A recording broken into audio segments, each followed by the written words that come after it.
দেশের জন্য বিদ্রোহী থাকি দেশের স্বার্থে চুপ।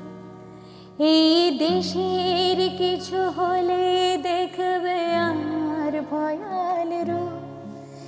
এই দেশের প্রতিটা ধূলিকণা আমার কাছে শোনা, তাই আমার দেশের প্রতিটা ইঞ্চি আমার আছে গোনা।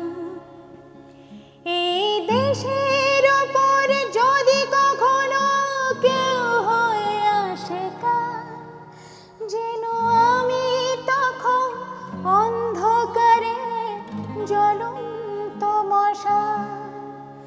এই দেশের ওপর যদি কখনো কেউ হয়ে আসে কাল, যেন আমি তখন অন্ধকারে জ্বলন্ত মশাল। এই দেশের জন্য নিজেকে আমি করে দিতে পারি শেষ। এই দেশে আমার শেষ ঠিকানা, আমি বাংলাদেশ। এই দেশে আমার শেষ ঠিকানা, আমি বাংলাদেশ। এই দেশে আমার শেষ ঠিকানা, আমি বাংলাদেশ।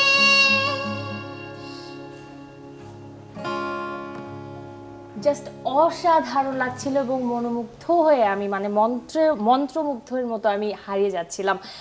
একে তো গান শুনতে সবারই ভালো লাগে, তার উপরে সেই গানের কথাগুলো যখন হয় দেশকে নিয়ে, দেশের প্রতি ভালোবাসা নিয়ে, আবার কথা সুরের সাথে এত দারুণ একটা আবেগের মিশ্রণ, অসাধারণ লাগছিল।